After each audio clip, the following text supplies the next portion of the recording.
Hello viewers, আশা করি সকলে ভালো আছেন। আজকে বানাবো নিরামিষ কাঁকরোলের একটি দারুণ সুস্বাদু রেসিপি। আমি এই রান্নাটি যেভাবে করি সেটাই আপনাদের সাথে শেয়ার করব। নমস্কার, আমি মৌ। আপনারা দেখছেন মৌয়ের সাথে রান্নাবান্না। ভালো লাগলে লাইক দিয়ে শেয়ার করে দেবেন। প্রতিদিন আরও নতুন নতুন রেসিপি পাওয়ার জন্য আমার চ্যানেলটি সাবস্ক্রাইব করে রাখুন। এখানে নিয়েছি 300 গ্রাম মতন কাঁকরোল। প্রথমে ভালো করে ধুয়ে নিয়েছিলাম। এবার কাঁকরোলের দুই দিকটা কেটে দিয়ে এইভাবে ছুরি দিয়ে সামান্য করে চেঁচে নেব। এতে কাঁকরোলগুলো খেতেও ভালো লাগবে। আমি এইভাবেই সামান্য করে চেঁচে কাঁকরোল কেটে নিই। আপনাদের যেমন সুবিধে সেইভাবে করে নেবেন। প্রত্যেকটা কাঁকরোল সামান্য করে চেঁচে নিয়ে এইভাবে হাফ করে নিলাম। এখানে যে শক্ত দানাগুলো আছে, যদি অসুবিধা থাকে ফেলে দিতে পারেন। একটা প্যানে নিয়ে নিলাম 1 বোতল জল, সেই সাথে সামান্য লবণ দিয়ে দিলাম। এবার ঢেকে রাখলাম 2-3 মিনিটের জন্য। জল গরম হয়ে এসেছে, দিয়ে দিলাম এই হাফ করে কেটে নেওয়া কাঁকরোল। এবার 75% পর্যন্ত সিদ্ধ করে নিতে হবে, অর্থাৎ সামান্য নরম হবে কিন্তু পুরোপুরি সিদ্ধ হবে না।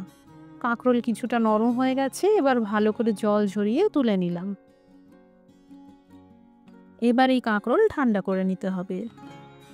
এখানে কাঁকরোলগুলোকে ঠান্ডা করে নেওয়ার পর এই ভিতরের দানাগুলোকে এক জায়গায় কালেক্ট করে নিতে হবে। আমি কাঁকরোলের এই দানাগুলো ফেলে দেব না, এগুলোও রান্নাতে আমি ব্যবহার করব। যদি এই দানাগুলো পছন্দ না হয় তাহলে দানাটা বাদ দিয়েও এই রান্নাটা আপনারা করতে পারবেন। এখানে নিয়েছি 1 মুঠো মুগ ডাল। এটা আপনার হাতের 1 মুঠো করলে যতটা পরিমাণ হবে ততটাই নিতে হবে। গরম জলে 1 ঘন্টার জন্য ভিজিয়ে রেখেছিলাম। ডালের দানাগুলো নরম হয়ে গেছে। এই ভেজানো মুগ ডাল মিক্সিতে দিয়ে দিলাম। কয়েক টুকরো আদা দিয়ে দিলাম, 2টো কাঁচা লঙ্কা, 3 চামচ কোরানো নারকেল, এই কাঁকরোলের দানাগুলো দিয়ে দিলাম। এবার অল্প করে করে জল দিয়ে দিয়ে একটা মসৃণ পেস্ট তৈরি করে নিতে হবে। এদিকে ফ্রাইং প্যানে সর্ষের তেল গরম করে নিয়েছি। সামান্য কালো জিরে ফোড়ন দিয়ে ভেজে নিলাম। এবার এই বেটে রাখা পেস্টটা ঢেলে দিলাম। লো টু মিডিয়াম আঁচে 2 মিনিট ভেজে নেব। দিয়ে দিলাম 1 চামচ করে হলুদ গুঁড়ো, ঝাল লঙ্কার গুঁড়ো আর গরম মশলার গুঁড়ো। স্বাদ মতো লবণ ছড়িয়ে বেশ 2 মিনিট ভেজে নিতে হবে। মোটামুটি ভাজার পর এবার দিয়ে দিলাম 2 চামচ বেসন।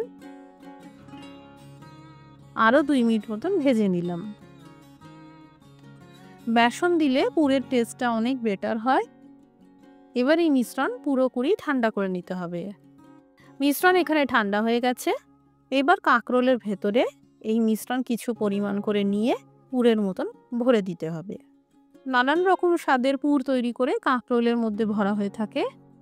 আমি মুগ ডালের পুর তৈরি করে এই রান্নাটা করে থাকি।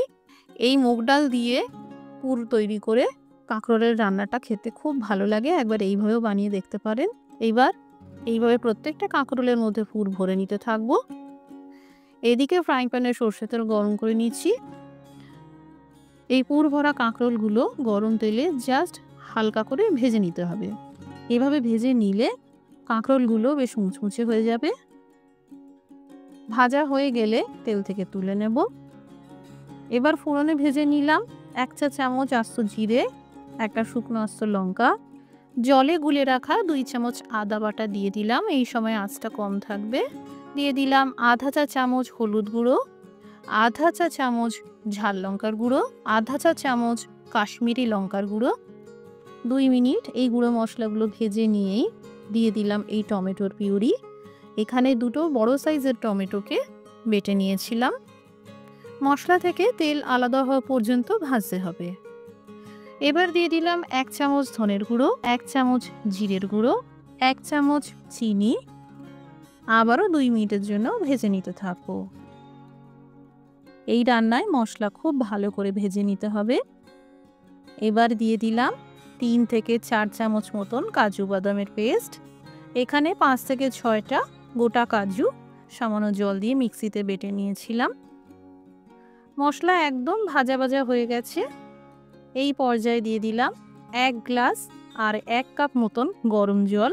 আপনারা যতটা ঝোল রাখতে চাইছেন সেই বুঝে প্রয়োজন মতো জল দিতে পারেন, তবে অবশ্যই শুধুমাত্র গরম জলেরই ব্যবহার করবেন।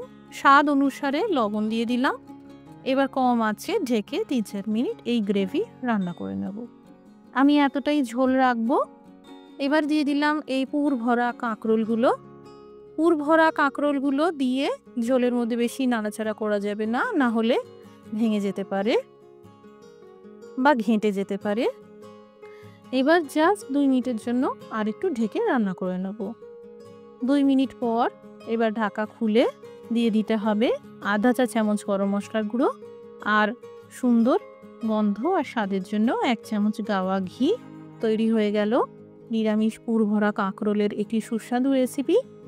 বাড়িতে বানালে কমেন্ট করে জানাতে পারেন কেমন তৈরি হলো। রেসিপিটি দেখার জন্য অসংখ্য ধন্যবাদ। সবাই ভালো থাকুন, সুস্থ থাকুন।